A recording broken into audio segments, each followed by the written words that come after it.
Em nome do Pai, e do Filho, e do Espírito Santo. Amém.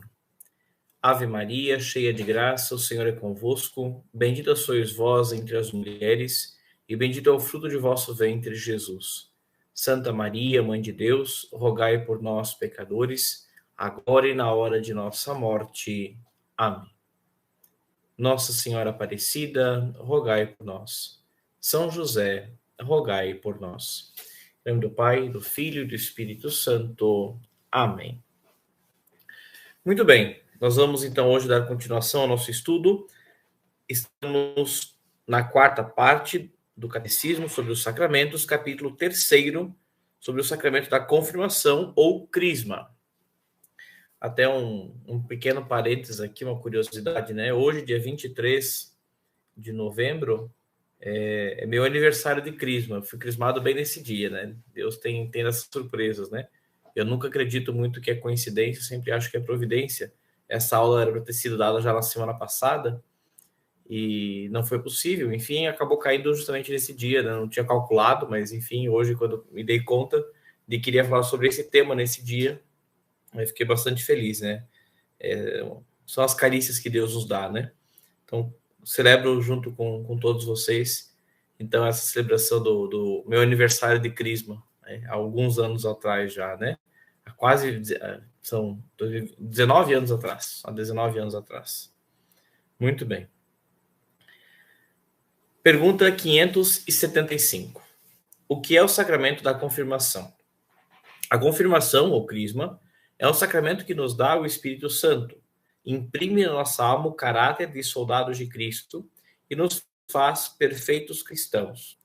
E aí alguém já possa começar perguntando assim, mas padre, no batismo, a criança também já não recebe a unção com óleo do crisma? Ali já não o Espírito Santo? Sim, justamente por isso também se tem esse nome, confirmação. Porque se confirmam os dons do Espírito Santo recebidos no batismo, mas ali eles são recebidos em plenitude, eles são dados como soldados. Veja, ali falava que nos torna soldados de Cristo, né? Então, fazendo uma comparação, é como se você, no batismo, desse a comida para uma criança, né? Você vai dar uma papinha, vai dar leite, né? Outra coisa é você dar o alimento para um soldado que vai lutar na guerra, que precisou de treino, de sacrifício, né? Então, a ação da graça do Espírito Santo na alma batizada. Outra coisa é a ação do Espírito Santo na alma crismada, confirmada. 576. De que maneira o sacramento da confirmação nos faz perfeitos cristãos? A confirmação nos faz perfeitos cristãos, confirmando-nos na fé e aperfeiçoando em nossas outras virtudes e os dons recebidos no batismo. E é por isso que se chama confirmação. Acabei de dizer, né? Nos confirma na fé que nós recebemos, então, do batismo, foi professado por nossos pais e padrinhos, né?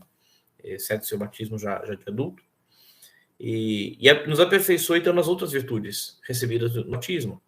Por isso que aquelas virtudes recebidas, o Espírito Santo recebido no batismo, claro que o Espírito Santo ele é pleno e perfeito em si mesmo, né?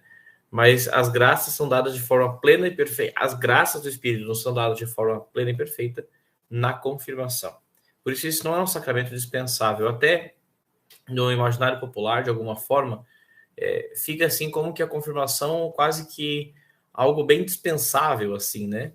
Parece o batismo, claro, entrado na igreja, na filiação divina, o perdão dos pecados, né?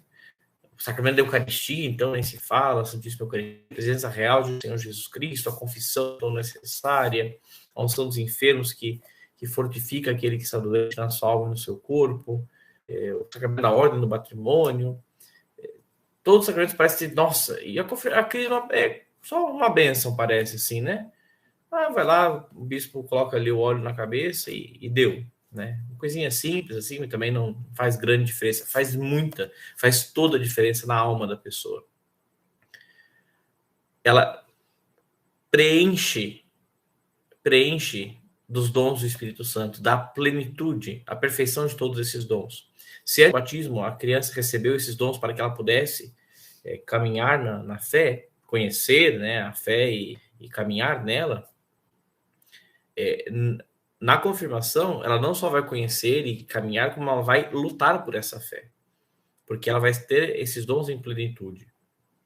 Ah, mas parece que quem é crismado não tem isso. A gente não vê os adolescentes aí que são crismados somem da igreja, né? Parece que se tira a fé deles, não se confirma a fé, né? Bom, o Espírito nos dá a plenitude dos dons. Agora, se nós vamos querer usar ou jogá-los fora, isso é conosco. Então, nós não podemos culpar o Espírito dos nossos pecados, né? Da nossa fragilidade, da nossa incompetência, da nossa incoerência. Eles estão lá. Uma das coisas que eu sempre falo quando eu converso com os grupos de crismandos é: não deixe essa graça passar. Não permita que o dom da tua crisma seja algo nulo espiritualmente. Que para você foi só um dia, que depois você fez ali uma festinha, talvez, comeu um bolo com os amigos e é isso aí. E acabou certificado de fim de catequese, né? Isso é triste saber que muitos levam dessa forma, né? Porque se joga fora o grande dom do Espírito Santo. E, meus queridos, se o nosso objetivo é chegar ao céu, de que forma vocês acham que isso é possível? Se não pelo dom do Espírito Santo, pela graça do Espírito Santo, pelas virtudes do Espírito Santo. É só esse o meio que existe. Pois bem, e nós os recebemos na crisma, na confirmação. Então veja que para chegar ao céu, a confirmação ela é necessária.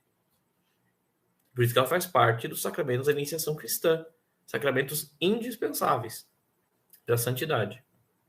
Batismo, confirmação e Eucaristia. 577. Quais são os dons do Espírito Santo que se recebem na confirmação?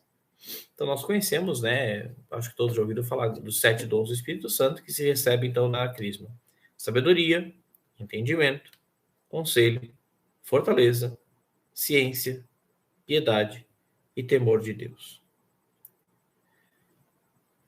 Cada um dos sacramentos, cada um dos sacramentos não, né? Cada um dos dons do Espírito Santo recebido no sacramento da confirmação, eles têm a sua utilidade no caminho da salvação, vamos dizer assim. Assim como numa guerra, é muito importante você ter uma arma, né, para se defender, mas também é muito importante você ter um capacete, ter um colete salva-vidas. É muito importante você ter um carro de apoio. Todas essas coisas são importantes. É difícil elencar assim, a mais importante é essa. Ok, mais importante é o colete salva-vidas. Ok, mas se eu não tiver uma arma para defender, uma hora eles vão me acertar. Na cabeça, não sei o quê. Então, na cabeça, então, o mais importante é o capacete. Ok, mas se eu não tiver o colete salva-vidas, me atiram no coração. Ah, então o mais importante é a arma. Sim, mas se alguém der um tiro em qualquer lugar, me pega. Então, assim, não tem muito como definir qual é o mais importante, né? O mais importante é o carro de guerra, apoio, né? Ou os animais, na época, né? Os cavalos, enfim. Certo, são muito úteis, mas se eu tiver só eles, não serve para muita coisa, né? Então, os dons do Espírito Santo são a mesma coisa. Cada um deles tem a sua utilidade na luta, na guerra contra Satanás e o pecado, e na guerra para conquistar a terra prometida, né? Para conquistar a eternidade junto de Deus, que já nos é dada pelos merecimentos de Jesus, mas que precisa do nosso assentimento, da nossa vontade de querer estar lá. Isso se faz justamente evitando o mal e buscando o bem. Então, a sabedoria para isso, o entendimento para isso, o conselho, tanto de poder dar conselho a quem precisa, como de saber escutar o conselho de quem que possa dar. É um conselho vindo, obviamente, de origem divina, um conselho vindo de Deus, um conselho besta qualquer, né? Fortaleza, né? Um grandíssimo dom no combate, né? Ser forte e ter força, e essa força não é firmada nas minhas capacidades, mas no próprio Espírito Santo, né? Por isso que é um dom que vem dele, não de mim. Essa fortaleza, todos os dons, aliás, são assim, né? Ciência, a piedade, né? A vida de oração, vida de intimidade com o Senhor, Ela só é possível mediante o Espírito Santo rezar em nós. Nós não conseguimos rezar porque eu sou muito bom e muito capaz. E não. O Espírito Santo nos confere esse dom da piedade. E com o dom da piedade, então, nós conseguimos nos aproximar de Deus através da vida de oração. E o temor de Deus, né? Que alguns tentam hoje disfarçar, dizer assim, é o amor a Deus, tudo isso é necessário. Mas o temor de Deus, ou seja, entender a grandiosidade do Senhor, entender de que é Ele que é o Senhor de todas as coisas e não eu, de que é a Ele que eu devo agradar, como aquela passagem do Evangelho, né, do empregado que diz, olha, Senhor, eu sei que tu colhes onde não semeastes, né, busca onde não cultivaste, então eu peguei o talento que me deste e escondi. Aí o Senhor diz, empregado mau e fiel, como é que você sabe disso e não coloca pelo menos no banco para que eu revolte e retire com juros, né? Esse santo temor, não um temor simplesmente de um medo infantil, né, de ai, Deus malvadão, não. Claro que Deus não é malvadão. Claro que Deus não é um juiz que está lá, como na mitologia grega, né, de Zeus, né, com um raio nas mãos, pronto para jogar em quem o ofender, né? Esse não é Deus. Agora, ter o temor de saber que, bom, se ele assim o quer, assim eu devo fazer, porque ele quer, ponto. Né? Esse temor, aí sim, eu posso dizer o temor de quem ama, mas é um temor, precisa ser um temor, precisa ser um temor de respeito, um temor de busca do Senhor. Né? 578. Qual é a matéria deste sacramento? Bom, vocês lembram, né? Só para dar uma recapitulada, todos os sacramentos têm matéria, forma, ministro. A matéria é a coisa sensível que se usa para conferir o sacramento. A forma é a fórmula, as palavras que se dizem para conferir o sacramento. E o ministro é aquele que confere o sacramento. Né? A matéria desse sacramento, além da imposição das mãos do bispo, então tem um momento do rito da confirmação, da crisma, que o bispo impõe as mãos, faz uma oração com imposição de mãos sobre os crismandos. Isso se repete depois também no sacramento da ordem. Então, esse gesto, as mãos do bispo impostas sobre os crismandos, é matéria do sacramento da crisma. Portanto, se o bispo não impor as mãos sobre os crismandos, não tem matéria. A matéria tem mais aqui, né? A primeira matéria, vamos dizer assim, desse sacramento é as mãos do bispo impostas sobre os crismandos, certo? Então, a matéria, além da imposição das mãos dos bispos, é a unção feita na fronte da pessoa batizada com o santo crisma, né? Com o óleo do crisma, né? Por isso, esse sacramento se chama também crisma, que significa unção. Então, além da imposição das mãos, também a cruz que o bispo faz com o óleo consagrado, o óleo da crisma, que é consagrado geralmente, né, o correto, a menos que venha a faltar, claro, pode fazer de outra forma, mas o ordinário é que esse óleo seja consagrado no mesmo dia que se abençoa os outros 2 óleos, né? A igreja tem 3 óleos: óleo dos catecúmenos, ou do batismo, dos enfermos e do crisma. Os 2 primeiros que eu falei, catecúmenos ou batismo e enfermos, esses 2 óleos são abençoados. O óleo do crisma, ele é consagrado. Nós já vamos ver aqui um pouquinho melhor sobre isso, né? O que é esse óleo? Então, este óleo passado na fronte, na testa, na cabeça do crismando, também é matéria do sacramento. E, inclusive diz que por isso também chama crisma, né? A palavra crisma significa unção. Então, nesse sacramento a pessoa é ungida. Muito bem. O que é o Santo Crisma? É o óleo da oliveira misturado com bálsamo e consagrado pelo bispo na Quinta-feira Santa, como eu antecipei. Misturado com um bálsamo cheiroso, né? Então, portanto, um perfume, vamos dizer assim, que vai dar o odor de Cristo àquele óleo, o óleo de exultação. O que significa o óleo e o bálsamo nesse sacramento? Nesse sacramento, o óleo que se derrama e fortalece significa a abundância da graça que se difunde na alma do cristão para o confirmar na fé. E o bálsamo, que é aromático, cheiroso, né? E preserva da corrupção. significa que o cristão, fortificado por essa graça, é capaz de difundir o bom aroma das virtudes cristãs e de preservar-se da corrupção dos vícios. Muito bem.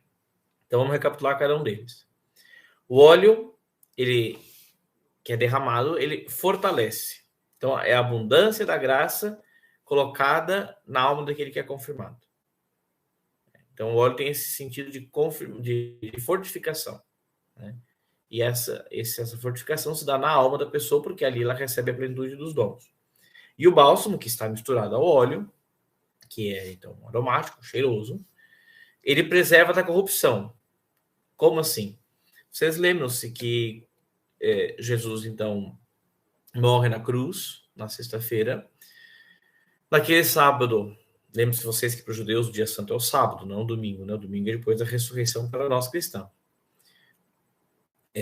O sábado, naquele sábado seria a festa da Páscoa, a festa mais importante, né? Importantíssima do judaísmo, da passagem do Mar Vermelho, né? Então, e chegando ao sábado, existiam várias regras judaicas, e uma delas é que não se podia fazer vários trabalhos, né? Então, não poderia se enterrar o corpo de Jesus no sábado.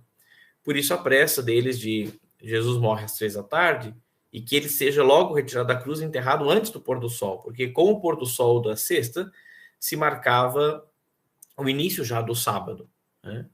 Então, Jesus deveria ser enterrado antes do pôr do sol. Então, imagina que tinha pouco tempo entre ele ter morrido e até às, sei lá, 6 horas da tarde, mais ou menos, 5h30, 6 horas, não sei em que hora que o sol se punha naquela época, naquele lugar, tiveram para tirar Jesus. Então, não deu tempo de preparar o corpo dele com todas as honrarias, né? E qual é uma das honrarias que se colocava era passar o bálsamo para preservar o corpo e enrolá-lo em faixas.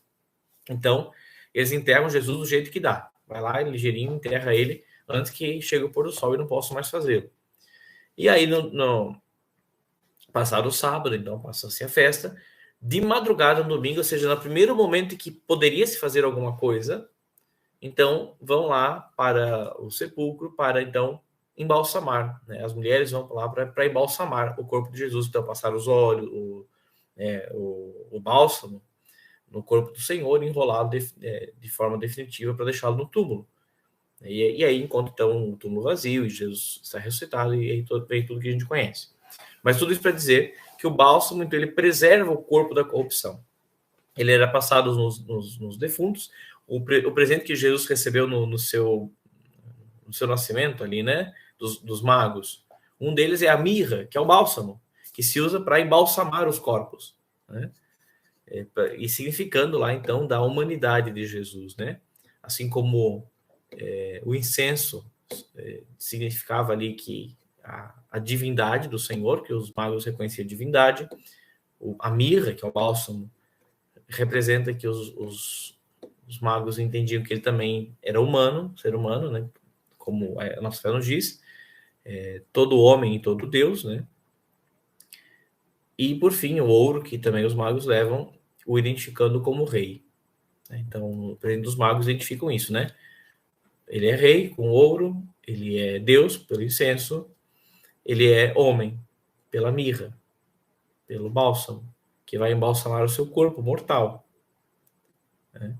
Aí, característica própria da humanidade. Então, o bálsamo colocado nesse óleo, ele preserva da corrupção. E aqui, claro, falando da morte corporal, da corrupção do pecado, né? Então, o bálsamo, além de ele transmitir o bom odor do ser cristão, por ser cheiroso, ele também preserva a alma, então, da corrupção do pecado. 581. Qual é a forma do sacramento da confirmação?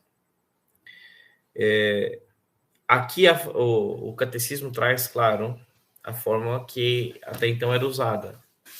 Essa forma foi com determinação da Santa Sé, obviamente, que só pode ser assim, apenas o Papa pode fazer isso. Ela hoje não é exatamente como está aqui, né? O que diz aqui é: eu te assinalo com o sinal da cruz e te confirmo com o crisma da salvação, em nome do Pai, do Filho e do Espírito Santo. Amém. Hoje, o que o bispo diz quando traça a cruz com o óleo do crisma é: recebe por este sinal o Espírito Santo, o dom de Deus. Então, esta é a forma do sacramento da confirmação, que se diz hoje, né? Recebe por este sinal o Espírito Santo, o dom de Deus. Depois do confirmando retribuir com um amém, o bispo então deseja a ele a paz esteja contigo, e confirmando, retribui a paz, dizendo, e contigo também, suplicando que a paz do Espírito Santo permaneça sobre também o bispo que o crismou. 582, quem é o ministro do sacramento da crisma? Já como falamos aqui, né? O ministro ordinário é só o bispo. O bispo é o ministro da crisma. Um padre só pode fazer a crisma, só pode dar o sacramento da crisma, conferir o sacramento da crisma, se tiver uma delegação oficial do bispo. O que pode acontecer, e não é nada estranho, né? Por várias circunstâncias, mas assim, ordinariamente é o bispo que deve dar. Por algum motivo, por alguma circunstância, por alguma razão, pode o bispo delegar um sacerdote, então, canônica, né? Motivos, por exemplo, na diocese, o bispo não consegue passar em todas para crismar, em todas as paróquias. Então, ele delega alguns padres para ajudá-lo nas confirmações. Ou então, uma situação que é bastante comum também, né, tem um adulto para ser confirmado, que passou a catequese de adultos, né, concluiu num tempo, e para que ele não fique esperando até que no outro ano venha um bispo na paróquia para crismar, então o bispo concede ao pároco, geralmente, ou outro padre, tanto faz quem seja, desde que o bispo assim confira. Então, é essa autoridade de conferir o sacramento da crisma. Mas, então, o ministro é o bispo, tá? Só em casos específicos, com delegação canônica do bispo, outro sacerdote pode fazê-lo. Com que cerimônias administra o bispo a confirmação? O bispo, para administrar o sacramento da confirmação, primeiro estende as mãos sobre os que estão para se crismar, invocando sobre eles o Espírito Santo, a imposição das mãos, que falávamos, né, que faz parte da matéria do sacramento. E em seguida faz uma unção em forma de cruz, com o santo crisma na fronte de cada um, dizendo as palavras da forma, né? Como disse, não são mais essas que estão aqui no catecismo, mas sim recebe por este sinal o Espírito Santo, dom de Deus. Então, faz a unção falando essas palavras. Depois, com a mão direita, dá uma leve bofetada na face do canto, dizendo a paz esteja contigo. E no fim, abençoa solenemente todos os crismandos. Esse é o rito básico para a crisma, né? Certo? Então, é isso que se tem na crisma. Que precisa ter, vamos dizer assim, né? Para que o rito da crisma aconteça. Então, vamos lá. Parte por parte desse rito. Por que se faz a unção na fronte? Por que botar o óleo aqui na cabeça, na frente, na testa? Né? Faz-se a unção na fronte, onde aparecem os sinais do temor e da vergonha, a fim de que o crismando entenda que não deve envergonhar-se do nome da profissão de cristão, nem ter medo dos inimigos da fé. Então, vejam, na fronte, é na cara, que a gente demonstra que está com vergonha, quando fica vermelho, né, de vergonha, ou que está com medo, quando nos fechamos e nosso olhar se perde e nossa testa pode enrugar de preocupação, enfim. Então, o temor e a vergonha se manifestam na fronte, né, na fronte da pessoa. Por isso, é colocado na fronte esse óleo para que essa pessoa lembre-se que ela não deve envergonhar-se da fé e nem mais temer as perseguições, mas sim buscar ser fiel, né, sem ter medo dos inimigos da fé, que certamente o perseguirão. Isso é certeza, né? O Senhor Jesus mesmo disse que seríamos perseguidos por causa dele. 585. Por que se dá a leve bofetada na face do crismando? Dá-se uma leve bofetada na face do crismando para que saiba que deve estar pronto a sofrer todas as afrontas e todas as penas pela fé e amor de Jesus Cristo. Para que não reste dúvida de que aquele que aceita viver a fé está abraçando a cruz. A cruz. Isso significa uma possibilidade bem real de martírio, né? Mas, enfim, dar a vida da forma como o Senhor pedir. Se vai ser com ou sem derramamento de sangue, mas que dê a sua vida e seja pronto a enfrentar todas as afrontas e as dificuldades que vierem. 586. Devem todos procurar receber o sacramento da confirmação? Sim, claro que sim. Todos devem procurar receber o sacramento da confirmação e fazer com que os seus subordinados também o recebam. Ou seja, os pais, os padrinhos, fazer com que seus filhos, afilhados, o recebam. Aqueles que têm empregados também é muito bom que os ajudem a encaminhar na fé, né? É claro que, como nós sabemos, hoje em dia não se tem mais esse tipo de subordinação, né? Outrora, o patrão tinha responsabilidades maiores sobre os seus empregados, né? Hoje, com tanta legislação e leis, ele acaba, na verdade, deixando de ter obrigação moral. Tem obrigações financeiras a mais, mas obrigações morais a menos, parece, né? Mas não custa nada você que tem alguém que quer ser subordinado também na questão empregatícia, de quem sabe ajudá-lo a crescer na fé, né? Isso significa também ajudá-lo a receber os sacramentos. Se não é batizado, seja batizado e crismado. 587. Em que idade é conveniente receber o sacramento da confirmação? A idade em que é conveniente receber o sacramento da confirmação é de 7 anos. Pouco mais ou menos. Porque então costumam começar as tentações e já se pode conhecer bastante a graça deste sacramento e conservar a lembrança de tê-lo recebido. Vejam a preocupação de São Pio X aqui. A preocupação dele não é uma questão institucional. A preocupação dele é com a alma da pessoa. O que precisa ter para receber um sacramento? Ter ciência dele, consciência. Saber o que você está recebendo. É isso que tem que saber. Tem que ter. Você tem que saber. Quem vai comungar tem que saber que aquilo não é um pãozinho bento, que aquilo é o próprio corpo do Senhor Jesus. Senão não pode receber a Eucaristia. Quem vai ser confirmado tem que saber o que é a confirmação. Tem que entender, né, a confirmação. Claro, não vai entender na sua plenitude, que isso com o tempo, com o estudo, né, vai aperfeiçoando, mas tem que ter ao menos noção, né, de que também a crisma não é só mais uma bênção que o padre, o bispo dá lá, mas é sim um sacramento que confere tudo isso que nós vimos até agora, certo? Então tem que ter essa consciência e lembrar, né, de ter recebido, né? É um sacramento que faz parte, então, aí da iniciação da vida cristã, mas que já tem um caráter um pouco mais de amadurecimento da fé, né? Se no batismo você foi batizado com a fé que os pais e padrinhos professaram, agora você deve professar a sua fé, né? Para receber a crisma. Então você tem um pouco a sua autonomia, né, de fé, vamos dizer assim, né? Você está assumindo por você mesmo. Mas tá, a grande preocupação de São Pio X é que a partir dessa idade, ele fala, né, um pouco mais, um pouco menos, mas é a partir dos 7 anos que costumam surgir as tentações. E a preocupação dele é como esta criança vai vencer as tentações se ela não tem os dons do Espírito Santo em plenitude? Como que ela vai deixar para receber esses dons só quando o pecado já está corrompendo a alma dela? E aí é muito mais difícil. É muito mais fácil você defender uma cidade que ainda não foi invadida do que você tentar tirar o inimigo de dentro da cidade, né? Então, por isso que ele sugere, então, essa idade.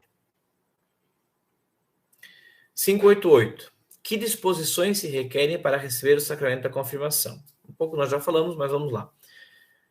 É necessário estar em estado de graça, ou seja, se você cometeu um pecado do seu batismo até então,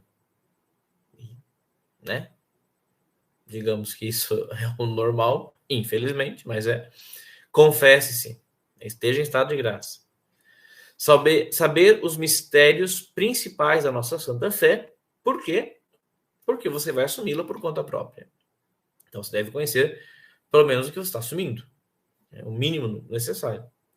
E aproximar desse sacramento com reverência e com devoção. E não com deboche ou sem, de fato, desejar recebê-lo, né? Cometeria pecado quem recebesse a confirmação uma segunda vez? Lembram-se que a confirmação também imprime caráter, né? Assim como o batismo e a ordenação imprime caráter, ou seja, uma vez para sempre, né?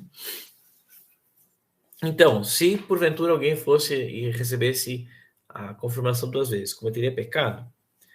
Resposta: cometeria um sacrilégio. Mesma coisa que aconteceria com quem recebesse o segundo batismo, né? Porque a confirmação é um daqueles sacramentos que imprime caráter na alma e que, portanto, só se pode receber uma vez. 590. O que deve fazer o cristão para conservar a graça da confirmação? Então, você recebeu em plenitude os dons do Espírito Santo. O que faz para preservar, conservar essas graças na sua alma, para que elas não se percam em pouco tempo, né? Para conservar a graça da confirmação, o cristão deve orar frequentemente, ter vida de piedade, de oração. Bom, você recebeu o dom da piedade, exerça-o. Exerça. Se você não exercita, você perde as capacidades, né? Pergunte a alguém que começou a aprender um idioma e não exercitou mais. Não consegue. Né? Alguém que já era um pouco mais letrado naquele idioma, ficou um pouquinho sem, depois consegue recuperar. Mas quem está principiando, não vai lembrar muita coisa ou quase nada. Ou pergunte a um atleta que teve e quando vai retomar a sua corrida, pergunta se ele vai conseguir correr o mesmo tanto. Não vai. Por quê? Porque o seu corpo desacostumou. Né? Então, não é que ele não tenha a capacidade de correr, não tenha a capacidade de falar outro idioma. Mas se não exercito, ele vai minguando dentro de mim, a ponto de que daqui a pouco eu não consigo mais usufruir dele. Assim também os dons do Espírito. Portanto, para que eu me mantenha nesse estado, que eu mantenha essas graças recebidas do sacramento, então eu devo ter vida de oração. Orar frequentemente, como fala aqui, né? Fazer boas obras, até porque quem reza com frequência não faz boas obras, não está rezando direito. Né? Uma coisa necessariamente leva a outra, né? De São Tiago. Mostra-me tua fé sem as obras, que eu mostrei minha fé pelas obras, porque elas são consequências óbvias de quem tem fé, de quem reza. E viver segundo a lei de Jesus Cristo sem respeito humano. Esse termo respeito humano, entenda, não é então eu não posso mais ser respeitoso com as pessoas, falar o senhor, a senhora. Não é isso. Pode e deve fazer isso. Respeito humano é querer agradar o ser humano. Né? Então, em detrimento de cumprir a vontade de Deus, eu prefiro, então, agradar aí um ser humano. Por exemplo, né? Eu tenho aí um amigo que não é muito da igreja, não segue muito a fé, e aí ele me convidou para padrinho do filho dele e tal, então eu vou ser padrinho do filho dele. Mas assim, eu não vou falar que o filho tem que ir na missa sempre, né? Eu não vou falar que ele tem que educar na fé, essas coisas, né? Porque, poxa, senão ele vai ficar meio chateado comigo, meu amigo, né? Então, em vez de eu cumprir a vontade de Deus, que é levar esse meu afilhado para Deus, eu, por respeito humano, por querer o respeito, por querer respeitar as vontades humanas daquele meu amigo, eu deixo de cumprir aquilo que eu devo fazer diante de Deus. Então, isso é o respeito humano. Quando eu, para agradar um ser humano, deixo de agradar a Deus. Certo? 591. Porque também na confirmação há padrinhos e madrinhas. Bom, no batismo a gente já entendeu que precisa, porque são eles que vão ser responsáveis, né, por educar aquela pessoa na fé. Mas, bom, se a crisma é um sacramento onde a pessoa assume por conta própria a fé, por que ter padrinho e madrinha? Resposta. Para que estes, padrinho e madrinha, com as palavras e com exemplos, orientem o crismano no caminho da salvação e o auxiliem nos combates espirituais. Permitam-me usar, assim, a seguinte comparação. Isso, parênteses, não está no catecismo, é um pensamento meu. Quem sabe ajude a entender, tá? Como que o padrinho no batismo, ele leva no colo. Até no rito isso acontece, né? A madrinha, o padrinho pega uma criança no colo, né? Então, meio que eles vão levar essa criança, a fé dessa criança no colo. Eles vão conduzir, vão mostrar, vão apontar. O padrinho da crisma não leva o crismano no colo. O padrinho da crisma põe a mão no ombro quando vai crismar. E fica do lado dele. Porque a função desse padrinho não é mais carregar essa pessoa para ir para aqui, para lá, e vai rezar, e vai aprender a rezar, vai aprender a ir na missa, vai... Esse padrinho, essa madrinha, tem a função de caminhar junto, de estar ao lado. A mão no ombro significa, se você cair, eu estou aqui para te levantar. Né? Então, esse caminho ao lado, que se torna aí, então, também um pai, uma mãe, mas que não tem mais a missão de uma criança da infância, sim uma criança na vida adulta. O pai e a mãe também não têm a mesma função a vida inteira. Quando são pai e mãe de um bebê, é uma coisa. Quando esse bebê cresce, tem 17, 18, 20 anos, o pai e a mãe não fazem as mesmas coisas por ele, mas continuam fazendo coisas das quais o filho precisa. Mas são outras coisas, né? Com 20 anos, você não vai mais trocar fralda, levar no carrinho, levar a passear, né? Mas existem outras coisas que o pai e a mãe precisam fazer, né? Nessa faixa etária. Então, o padrinho tem um pouco essa mudança também, né? Entre o padrinho de batismo e o padrinho de crisma. Então, não aquele que carrega no colo, mas aquele que anda ao lado. Muito bem. Que condições se requer no padrinho, para que seja padrinho, né? O padrinho deve ser de idade conveniente, católico, crismado, instruído nas coisas mais necessárias da religião e dos bons costumes, e deve ser do mesmo sexo que o crismando. Essa última parte já não é mais necessária. A igreja já autoriza que o menino tenha uma madrinha, que a menina tenha um padrinho. Mas por que tinha essa recomendação de que fosse do mesmo sexo? Porque existem questões ligadas à masculinidade que uma madrinha não vai poder ajudar o seu afilhado. Essa é a preocupação da igreja. Então, assim, apesar de que a igreja não proíbe mais, mas ainda é recomendável isso. Um rapazito que vai lá com 7, 10, 15 anos ser crismado, seja lá como for a situação, bom, você sabe que essas idades passam por coisas muito severas, né? De mudança, de transformação, de consciência, de conseguir entender o funcionamento do mundo, o corpo do rapaz, né, a sexualidade, ou a mesma coisa vale para as meninas, né? Então, veja, falar isso com uma mulher é um pouco constrangedor. E outra coisa, a mulher não consegue entender como funciona a cabeça do homem, né? Por mais que seja uma boa psicóloga, assim, mas não adianta, né? O homem vive dentro da cabeça dele, ele sabe o que passa na cabeça do outro, como a cabeça do outro homem funciona. Isso não é muito segredo, né? Claro, não estou negando aqui que um bom padre não possa ajudar uma mulher também na sua vida de fé, ou aí, profissionais da psicologia, né? Não possam ajudar pessoas de outro sexo, não é isso falando. Mas o fato é que nós estamos falando aqui de psicologia e nem de orientação, nós estamos falando aqui de padrinho e madrinha, pessoa que tem caminho do lado, né?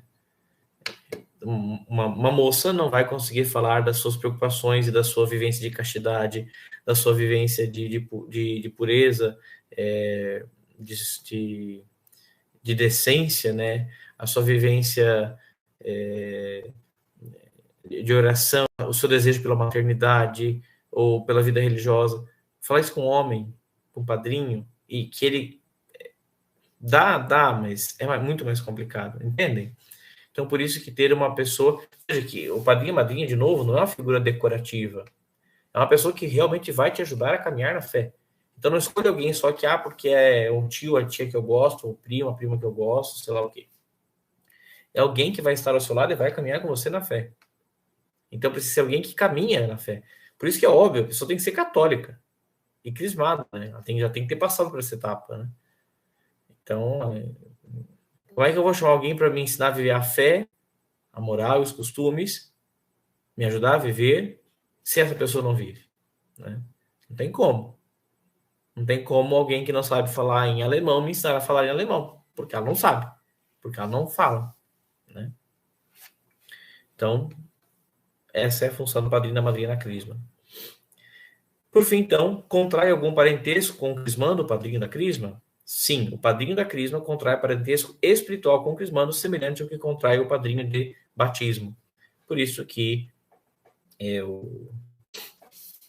o crismado, né, não pode, por exemplo, se casar com o seu padrinho,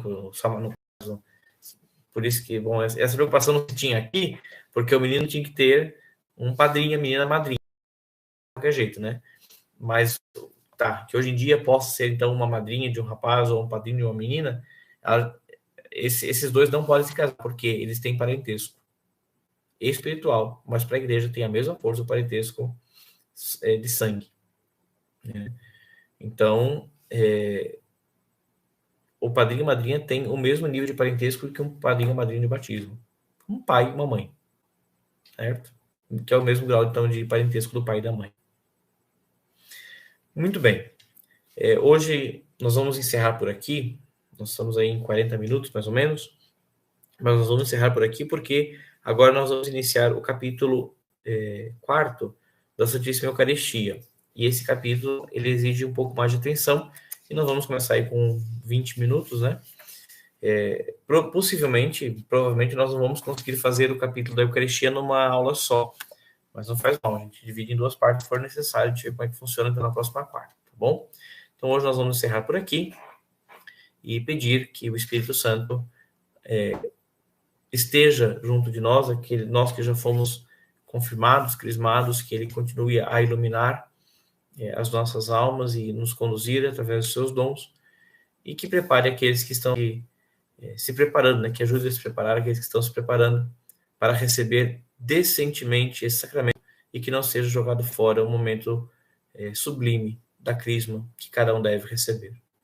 Glória ao Pai, ao Filho e ao Espírito Santo, como era no princípio, agora e sempre. Amém. O Senhor esteja convosco e Ele está no meio de nós. Por intercessão da Sagrada Família de Nazaré e dos nossos santos anjos da guarda, abençoe-vos Deus Todo-Poderoso, Pai, Filho e Espírito Santo. Amém. Louvado seja Cristo, para sempre seja louvado.